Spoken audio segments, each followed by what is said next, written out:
안녕하세요. 배그정입니다. 이 모습은요, 이강인이 이틀 전이죠. 낭트와의 경기를 앞두고 경기장에 들어서는 모습입니다. 그런데 이강인의 표정이 어떻습니까? 여기 보시면 이 모양이 휘파람을 불고 있죠. 많은 국내 팬들은 이 모습은 굉장히 중요한 경기였고, 또 무엇보다도 이강인 선수가 국내에서 뜨거운 이슈를 받고 있는 상황이었습니다. 손흥민 선수와 이강인 선수 간에 식당에서 있었던 불미스러운 사건에 대해서 온 국민들이 오로지 이 얘기만 하고 있는 그런 상황이었죠.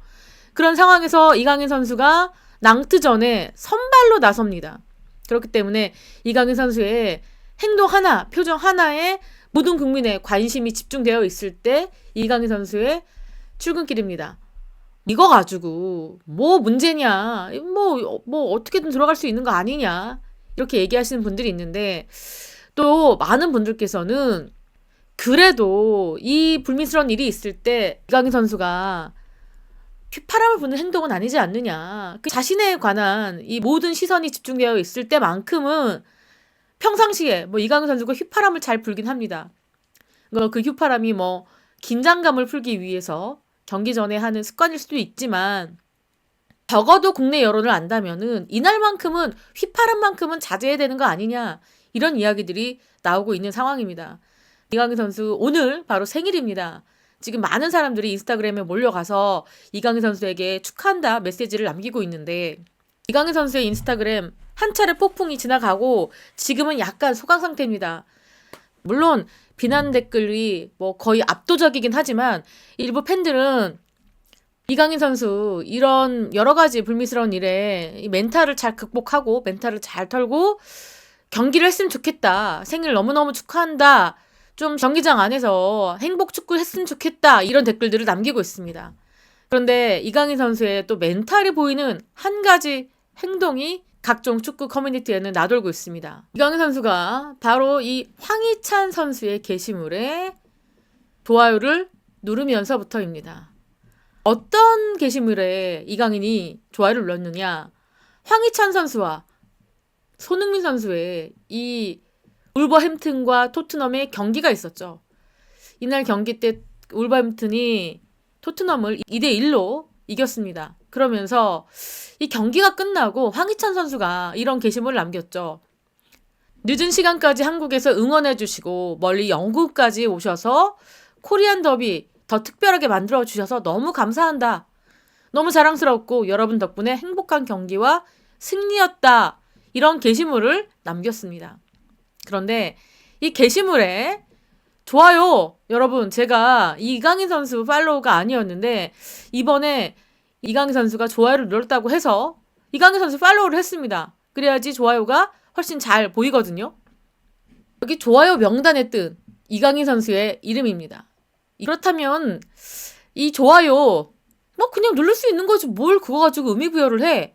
라고 생각할 수 있겠지만, 여러분, 이렇게 예민한 과정에서 이 좋아요 행동 하나도 그냥 허투루 보이지 않는 겁니다. 이강인 선수가 손흥민 선수의 게시물에는 좋아요를 눌렀을까요? 안 눌렀을까요? 안 눌렀죠. 누르지 않았습니다. 더더군다나 지금 이 경기 코리안 더비였잖아요. 누가 이겼죠?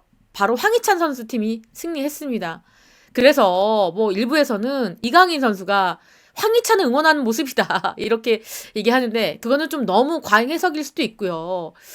하지만 이강인 선수가 인터넷에서 정말 많은 분들께 비난 댓글을 달고 있는데, 이강인 선수 인스타그램 안 볼 수도 있거든요. 당분간은 인스타그램 근처에 가고 싶지도 않을 텐데 멘탈이 대단합니다. 본인의 인스타그램에도 올라오는 댓글들 보고 있다는 얘기입니다. 인스타그램 활동을 지금 하고 있다는 얘기거든요.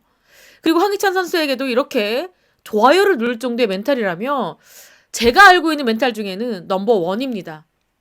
더더군다나 이런 행동들 오해를 불러일으킬 수 있는 행동이거든요. 저라면 이런 좋아요 누르지 않아요. 왜냐? 더더군다나 황희찬 선수의 팀이 이겼죠. 그리고 손흥민 선수와 황희찬 선수를 다 좋아요를 누르는 상황이라면 모를까, 이렇게 버젓이 황희찬 선수의 게시물에만 좋아요를 누르는 이런 상황, 안 그래도 더더군다나 이강인 선수의 행동에 대해서 많은 분들께서 괘씸죄로 바라보고 있는데 보란듯이 좋아요를 누르는 이 행동 여러분들은 어떻게 보이십니까?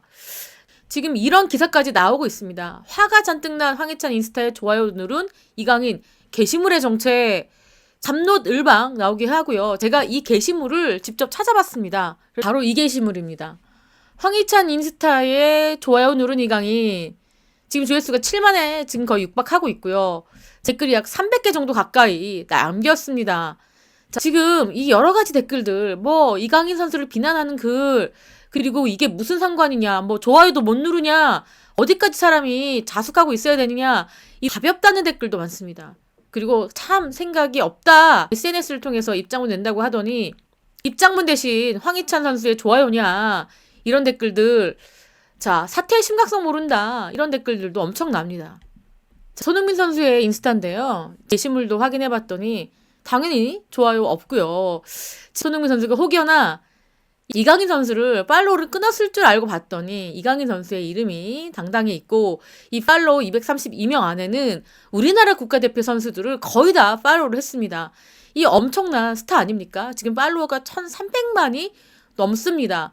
그 가운데 232명 가운데 세계적인 축구 스타가 아닌 우리나라 국가대표 선수들을 서령우부터 시작해서 대한민국 축구 국가대표팀 김민재, 조규성, 정우영, 도현우, 송민규, 정상빈, 손준호, 황희찬, 황인범, 나상호, 김영권 등등등등의 선수가 지금 여기에 이름을 올리고 있습니다. 뭐 구자철 선수도 있고요. 이강인도 여기 있죠. 이렇게 이강인 선수가 좀 좋아요 같은 거 누르지 않고 좀 가만히, 좀 자수까지는 아니더라도 좀 자중하고 있었으면 좋겠지만, 뭐 아무 일도 없었다는 듯 이렇게 황희찬 선수의 게시물에 좋아요를 누르고 SNS 활동을 하고 있다. 하지만 입장문은 아직이다. 할 말이 뭐 그렇게 많을까 싶기도 합니다. 그리고 이 클린스만의 오른팔이죠. 헤어초크 수석 코치도 이 망언을 쏟아냈죠. 지금 오스트리아 매체와 기고문을 통해서 뭐라고 얘기했느냐. 우리는 억울하다. 감독 이하 코칭 스태프들은 너무너무 훌륭했고 경기를 잘 풀어나갔다. 그런데 이 손흥민과 이강인이 이 중요한 경기 전날 대판 싸우고 이 엄청난 세대 갈등을 표출했다. 내가 지금까지 이 수많은 코치 역할을 해왔지만 이렇게 식당에서 싸운 건 처음 봤다. 훈련장에서 싸우는 건 봤지만 이 식당에서 개판치고 싸우는 건 처음 봤는데, 우리가 지금까지 쌓아 올렸던 엄청난 공이 단 몇 분 만에 이 두 선수로 인해서 박살이 났다. 이렇게 말도 안 되는 이야기를 했습니다. 무능할 뿐만 아니라 전술도 없는 이 코치진들이 이렇게까지 경질 당한 다음에 언론 플레이를 하면서 자화자찬, 그리고 우리 국가대표 선수들을 뒤통수 때리는 인터뷰를 할 거라고는 그 누구도 예상하지 못했습니다. 이들의 이 무책임한 처사, 이 발언들이 우리 국민들을 더욱더 화나게 만들고 있습니다. 더더군다나 이 클린스만 또 무슨 이야기도 했느냐. 독일의 유력 매체 슈피게일이 이런 보도를 했습니다. 클린스만과 지난달 21일 날 인터뷰를 한 것을 18일 날 보도를 했습니다. 근데 뭐라고 얘기했느냐. 이 클린스만이 대한민국 대표팀의 감독이 자기가 발탁되게 된 그 이유, 계기를 설명을 했는데, 클린스만이 우리나라 이 국가대표 지휘봉을 잡게 된 계기에 대해서 본인이 설명했는데, 스피게 기자가요, 파주 국가대표 트레이닝 센터, 그리고 캘리포니아 클린스만 자택, 그리고 한국 대표팀 평가전 경기장에서 수차례 만나서 클린스만과 인터뷰를 했다고 합니다. 그때 나왔던 이야기인데, 자, 클린스만이 어떤 얘기 했느냐. 나는 정몽규 회장과 2017년에 처음 만났다. 정몽규 회장 아들이 한국에서 개최된 U20 월드컵에 미국 축구대표 일원으로 참가했을 때다. 그러면서 그때 처음 인연을 갖게 됐고, 그리고 2022년 카타르 월드컵 토너먼트 VIP 구역에서 정몽규 회장을 나는 또 만났다. 그때 파울루 벤투 감독이 브라질과의 16강 경기를 마지막으로 지휘봉을 내려놓을 때 감독을 그만두기로 확정 지었을 때다. 그때 클린스만이 정 회장한테 감독을 찾고 있지 않느냐라고 말했다. 그때 정 회장이 깜짝 놀라더니 진심이냐? 진지하게 물어봤다. 그러니까 클린스만 뭐냐면 나는 농으로 던졌는데 정 회장이 진심으로 받아들였다. 이렇게 얘기했죠. 그리고 정 회장과 클린스만 도하의 한 호텔에서 티타임을 가졌다고 합니다. 그러니까 전격적으로 두 사람의 대화가 이루어진 거죠. 클린스만이 정 회장한테 이렇게 얘기했대요. 정 회장한테 너무 스트레스 받지 말아라. 오래 알고 지낸 사이니까 그냥 해본 말이다. 하지만 관심 있다면 연락 달라 이렇게 얘기했고요. 바로 몇 주 뒤에 정 회장이 직접 전화를 해서 우리는 매우 관심이 있다. 이렇게 말을 했다고 합니다. 그러면서 클린스만 뭐라고 얘기했느냐 그 매체에. 내가 대한민국의 국가대표팀을 맡게 된 것은 나의 그냥 지나가는 농담에서부터 시작이 되었다. 나의 농담에 대한민국 축구협회가 진심으로 정으로 받아들였다. 이렇게 이야기를 했습니다. 대한민국의 축구국가대표팀이나 대한민국 축구 발전보다는 그냥 실업자 신세를 면하기 위해서 구직 활동을 했습니다. 그것도 그냥 어떤 열정이나 전략 전술을 밝힌 게 아니라 농으로 지나가듯이 저 한국 국가대표팀에 좀 관심 있는데 연락 좀 주세요 라고 했는데 한국 축구협회가 덥석 물었다. 이게 웬 개망신인 발언입니까? 그리고 이게 무슨 자랑이라고 이걸 떠벌려 놓습니까 클린스만. 그런데 정몽규 회장은 뭐라고 얘기해왔습니까 지금까지. 클린스만 선발하는 과정에 모든 감독, 특히 벤투 감독 선임 때와 똑같은 프로세스로 진행했다. 이렇게 이야기를 해왔지 않습니까? 이거는 클린스만과 정몽규 회장의 이야기가 너무나 다릅니다. 달라도. 61명의 후보를 놓고 23명으로 좁히고 그리고 전력강화위원회에서 5명을 인터뷰를 했고 그중에 클린스만을 최종 결정지었다. 이렇게 말했잖아요. 이게 도대체 누구의 말이 진실인지 정말 이것도 진실 게임이 있어야 될 것 같습니다. 저렇게 많은 뿔난 국민들이 정몽규와 클린스만 다 고발을 했습니다. 서울 종로경찰서에 클린스만 업무 방해 등의 혐의로 고발당했고요.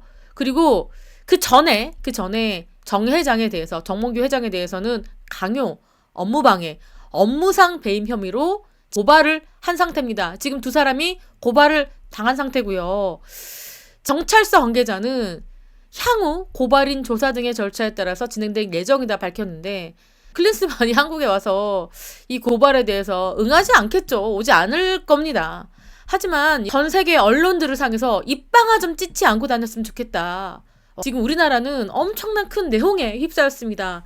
이게 뭐 단순하게 축구협회만의 내용이 아니라 전 국민이 며칠 동안 잠 못 자고 눈물을 흘리면서 분노하고 있는 이 사건에 대해서 오히려 외부에서 불난집에 부채질을 하고 있죠. 이 클린스만 감독과 코치진도 잘 뽑아야 되는지 이번에 여실히 느껴집니다. 우리나라는 3월에 월드컵 경기 예선전을 앞두고 있습니다. 태국과의 3, 4차전을 앞두고 있는데 경기에 집중하고 전력 세우고 태국에 대한 전술 분석하고 해야 될 즈음에 대한민국 축구 역사상 없었던 이 사태가 벌어진 것. 어떻게 보면은 절대적인 원흉일 수 있는 사람들의 이런 발언들이 너무너무 불쾌하고 강력하게 응징하고 싶다는 생각까지 들 정도입니다. 이렇게 질파만파 퍼져가고 있는 이 클린스만 그리고 손흥민 이강 선수의 이야기에 대해서 여러분들께 전달해 드렸습니다. 지금까지 저는 백은영이었고요. 시청해주신 구독자 여러분 감사합니다.